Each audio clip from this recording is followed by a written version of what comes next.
ప్రతి నెలలాగే ఈ నెల కూడా ఆగస్ట్ నెలలో ఏ ఏ రాశుల వారికి ఎలా ఉండబోతున్నాయి, గత నెలలో కంటే ఈ నెలలో కొంచెం బెటర్గా ఏమైనా చేంజెస్ వచ్చే అవకాశాలు ఉన్నాయా ఏంటి అని అడిగి తెలుసుకోవడానికి ఈరోజు మనతో పాటు ప్రముఖ ఆధ్యాత్మికవేత్త ఆస్ట్రాలజర్ ఆర్బి సుధా గారు ఉన్నారు. అడిగి తెలుసుకుందాం. నమస్తే. నమస్కారం అమ్మ. ఎలా ఉన్నారు మేడం? ఫైన్ మేడం, ఈ ఆగస్ట్ నెలలో అయినా సరే ఏ ఏ రాశుల వారికి ఎలా ఉండబోతుంది అంటారు? రాశి ఫలితాలు మాట్లాడుకునే ముందు ఎప్పుడులాగే మనం గోచారం మాట్లాడుకోవాలి. సో గ్రహస్థితి ఎలా ఉందో ఫస్ట్ ఆగస్ట్లో చూద్దాము. సో బేసిక్గా ఏంటంటే శని మహారాజు ఏంటంటే లాస్ట్ మంత్ అనుకోండి, లాస్ట్ మంత్ అంటే జూలై ఎండ్కి ఆయనేమో రిట్రోగ్రేషన్లో ఉన్నారు. సో ఇది ఈ ఇయర్ ఎండ్ వరకు రిట్రోగ్రేషన్లో ఉన్నారనమాట. అంటే ఏంటి ఎక్కడున్నారు, మీనంలో ఉన్నారు. తర్వాత మనకి జూపిటర్ ఎగ్జాల్టేషన్ పొజిషన్లో ఉన్నారు. అంటే జూపిటర్ గురుగ్రహం అన్నిటికన్నా చాలా బెనిఫిట్, అంటే ఏంటి మంచి రిజల్ట్స్ ఇచ్చే ఒక గుడ్ బెనిఫిట్స్ ఇచ్చే గ్రహం కింద మనం చూస్తాము. ఆయన ఏంటంటే మనకి ఇప్పుడు చూసామంటే కంబషన్లో ఉన్నారు. ఆయన 13th ఆగస్ట్కి కంబషన్ వెళ్ళిపోతుంది. అంటే సన్ కూడా ఉన్నారనమాట. ఎక్కడ ఉన్నారు? కర్కాటకంలో. సో సన్ ఏంటంటే ఎక్కడ మూవ్ అవుతున్నారు? ఆయన ఓన్ హౌస్కి మూవ్ అవుతున్నారు. ఎప్పుడు 17th ఆగస్ట్కి అనమాట. తర్వాత మనం చూసామంటే మెర్కురీ రిట్రోగ్రేషన్లో ఉన్నారు. ఆయన కూడా డైరెక్ట్ అవుతున్నారు. ఆయన దిగుతున్నారు అనమాట. అంటే డైరెక్ట్ అయ్యి దిగడం అనేది జరుగుతుంది ఎప్పుడు 5th ఆగస్ట్కి. ఎక్కడికి? మనకి మిథునం నుంచి మనకి కర్కాటకానికి దిగుతున్నారు అనమాట. రాహు కేతువులు మనం చూసాము అంటే రాహు ఏమో మనకి కుంభంలో ఉన్నారు, కేతు ఏమో మనకి తెలుసు మనకి సింహంలో ఉన్నారనమాట. మనం మాట్లాడుకోవాల్సింది శుక్రగ్రహం. శుక్రుడు ఏంటంటే మనకి 1st ఆగస్ట్కి మనకి కన్యకి వెళ్తున్నారు అనమాట. సో బేసిక్గా ఇది గ్రహస్థితి. మళ్ళీ ఇంకో ప్లానెట్ మనం మాట్లాడుకోవాల్సింది ఏంటంటే కుజగ్రహం. కుజుడు ఏంటంటే మనం చూసాము అంటే 2nd ఆగస్ట్కి మిథునానికి వెళ్తున్నారు అనమాట. ప్రస్తుతం ఆయన ఉన్నది ఏంటంటే వృషభంలో ఉన్నారు. సో ఇది గ్రహస్థితి. అండ్ ఆల్సో మనకి ఎప్పుడు మాట్లాడుకుంటాం ఏలినట్స్ అని ఎవరికి ఉందని. ఏలినట్స్ అని కుంభానికి ఉంది, మీనానికి ఉంది, అలాగే మేషానికి ఉంది. కానీ రిట్రోగ్రేషన్ మూలన ఏమవుతుందంటే మనకి కొంతవరకు మకరం కూడా కొంతవరకు ఎఫెక్ట్ అయ్యే ఛాన్సెస్ ఉన్నాయి. అలాగే మనం చూసామంటే కుంభం కొంచెం ఎక్కువ ఎఫెక్ట్ అయ్యే ఛాన్సెస్ ఉన్నాయి అన్నమాట. కానీ మోస్ట్ ఇంపార్టెంట్ ఈ మంత్లో జరిగే విషయం ఏంటంటే మనకి జూపిటర్ అంటే గురుగ్రహం ఎగ్జాల్టేషన్ అండ్ ఆల్సో ఫుల్ పవర్తో ఉంటుంది ఆగస్ట్ 13 తర్వాత. అలాగే సన్ అంటే ఏంటి సూర్యుడు ఓన్ హౌస్కి వెళ్తున్నారు అనమాట. మనకి బుధుడు యాక్చువల్గా రిట్రోగ్రేషన్లో ఉన్నప్పటికీను మనకి ఏంటంటే మిథునం నుంచి మనకి కర్కాటకానికి వెళ్తున్నారు. అంటే ఓన్ హౌస్ నుంచి ఆయన దిగుతున్నారు అనమాట. సో జూపిటర్ కలయిక మెర్కురీతో ఉంటుంది. సో కొంతవరకు మనం చూసామనంటే కమ్యూనికేషన్స్ ఫీల్డ్లో ఉన్న వాళ్ళకి చాలా బ్రహ్మాండంగా ఉంటుంది. బిజినెస్ ఫీల్డ్లో ఉన్న వాళ్ళకి కూడా చాలా బాగుంటుందని చెప్పాలన్నమాట.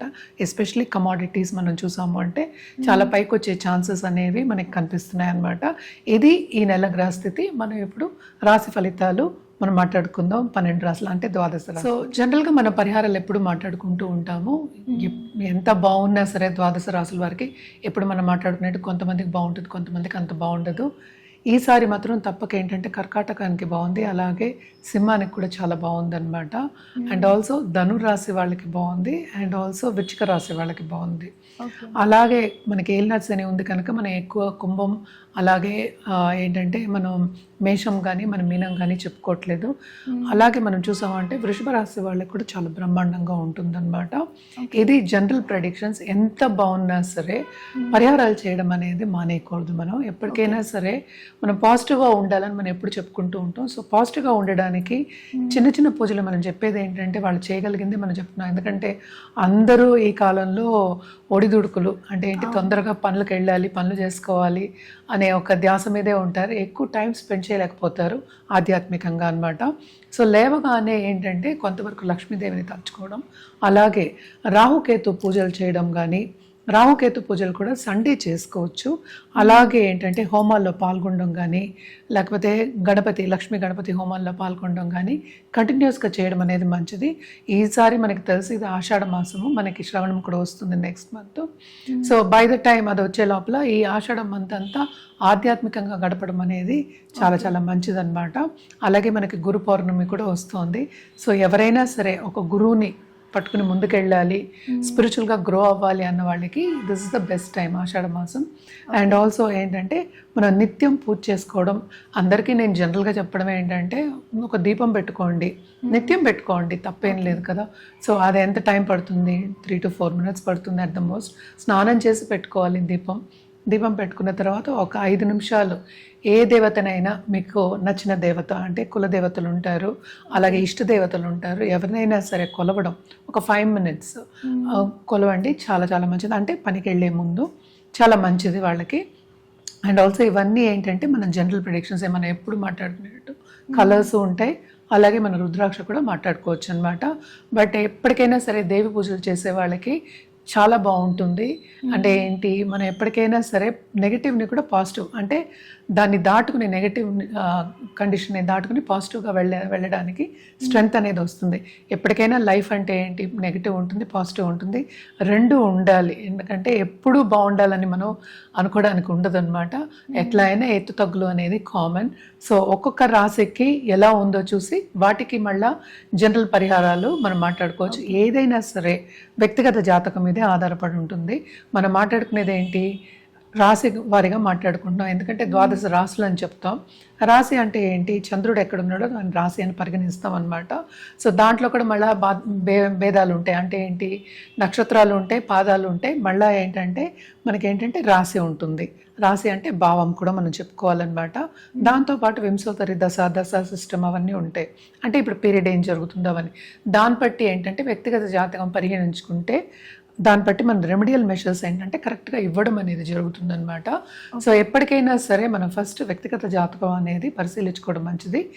ఏదైనా వాళ్ళకి కావాలి అంటే కనుక రుద్రాక్ష ఇవ్వడం కానీ, జెమ్ స్టోన్ ఇవ్వడం కానీ, లేకపోతే ఒక పూజ చేయడం కానీ, జపాలు కూడా మనం చేయించగలము. ఇవన్నీ కావాలి అంటే కనుక ఎవరైనా సరే కింద స్క్రోల్ అయ్యే నెంబర్కి సంప్రదించవచ్చు. మేడం, ఆగస్ట్ నెలలో ధనుసు రాశి వారికి ఎలా ఉండబోతుంది అంటారు? ఎస్పెషల్లీ కెరీర్ పరంగా ఎలా ఉండబోతుంది అంటారు? తప్పక వీళ్ళకి కూడా బాగుంటుంది. ఎందుకంటే ఈ రాశికి అధిపతి ఎక్సల్టేషన్ పొజిషన్లో ఉన్నారు, 8th హౌస్లో ఉన్నారు. కష్టపడింది ఏమీ రాదు. 4th హౌస్లో మళ్ళీ ఏంటంటే శని రిట్రోగ్రేషన్లో వెళ్ళారు, అంటే 2nd and 3rd రిట్రోగ్రేషన్లో ఉన్నారు. సో కొంతవరకు వీళ్ళకి ఏంటంటే అడ్డంగాలు వచ్చే ఛాన్సెస్ ఉన్నాయి. సో కెరియర్ పరంగా ఏంటంటే గ్రోత్ అనేది కొంతవరకు స్టంట్ అయ్యే ఛాన్సెస్ ఉన్నాయి. అంత ఫాస్ట్గా ముందుకు వెళ్దాం అనుకున్నప్పుడు అది అయ్యే ఛాన్సెస్ ఉండదన్నమాట. ఎస్పెషల్లీ మనం మాట్లాడుకునేది ఈ మంత్ వరకే. మనం చూసామంటే 7th హౌస్లో మార్స్ ఉన్నారు. సో ఏంటంటే కొంతవరకు వర్క్ ప్రెషర్ అనేది చాలా ఎక్కువ ఉంటుంది. ఎందుకంటే వాళ్ళు టైంకి పని కంప్లీట్ చేయలేక సతమత అయ్యే ఛాన్సెస్ మనకి ఎక్కువ కనిపిస్తున్నాయి అన్నమాట. అదొకటి కాకుండా వీళ్ళకి అదృష్టవంతులు అని చెప్పి అందుకనే మిశ్రమ ఫలితాలు మనం చెప్పుకున్నాం అనమాట. ఎందుకంటే మనకి first half of this month 8th ఏంటంటే జూపిటర్ ప్లస్ సన్ ఉన్నారు. సో దాని తర్వాత 9th హౌస్కి ఓన్ హౌస్కి వెళ్ళిపోతున్నారు. సో తప్పక ఏంటంటే వీళ్ళకి భాగ్యం అనేది డెవలప్ అయి ఉంది. మంచి మనకి యోగాలు అనేవి కనిపిస్తున్నాయి అన్నమాట. అదొకటే కాకుండాను 11th లార్డ్ 10th సంచారం జరుగుతుంది. సో కెరియర్ పాత్లో ఏంటంటే మంచి ఆపర్చునిటీస్ వస్తాయి. కానీ వీళ్ళకి కొంతవరకు ఏంటంటే ప్రాబ్లమ్స్, నేను చెప్పినట్టు కొంత ప్రాబ్లమ్స్ వచ్చే ఛాన్సెస్ ఉన్నాయి. ఎస్పెషల్లీ ఫిజికల్ ప్రాబ్లమ్స్ వచ్చే ఛాన్సెస్ ఉన్నాయి అన్నమాట. అంటే ఏంటి, హెల్త్ రీత్యా వాళ్ళు ఎన్ని ఆపర్చునిటీస్ వచ్చేప్పటికీ తీసుకోలేని పరిస్థితి వచ్చే ఛాన్సెస్ మనకి ఎక్కువ కనిపిస్తున్నాయి అన్నమాట.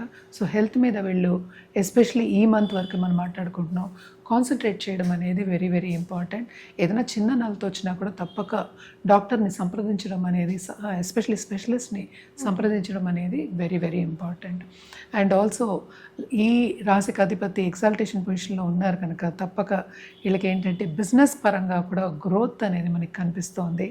ఏదైనప్పటికీ కొంతవరకు నేను చెప్పినట్టు mental pressure, at the same time work pressure చాలా ఎక్కువ ఉంటుంది కనుక జాగ్రత్త పడడం అండ్ ఆల్సో ఎక్కువ తొందరపాటు నిర్ణయాలు తీసుకోకుండా ఉండడం అనేది చాలా మంచిది. అండ్ ఆల్సో ఫస్ట్ వీక్లోనే మనకి మెర్కురీ అండ్ మార్స్ 7th హౌస్లో ఉన్నారు.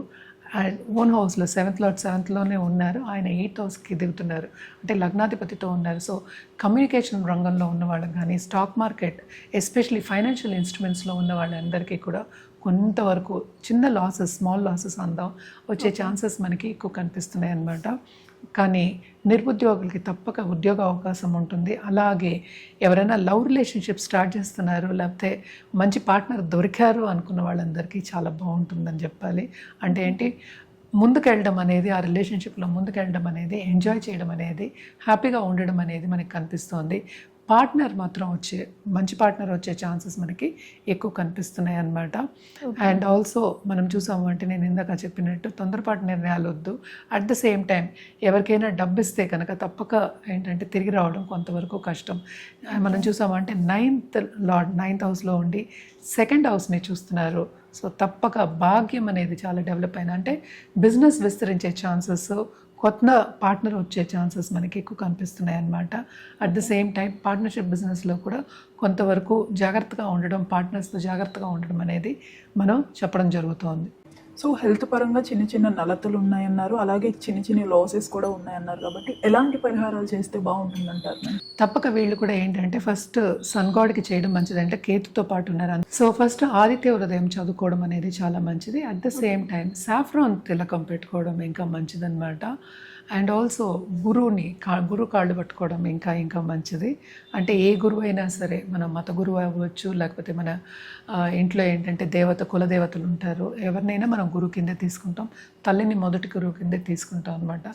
ఎవరైనా సరే, శక్తి రూపమైనా సరే, ఇష్టదైవమైనా సరే, కొంతవరకు థర్స్డే వెళ్ళి అంటే గుడికి వెళ్ళి సేవించుకోవడం మంచిది.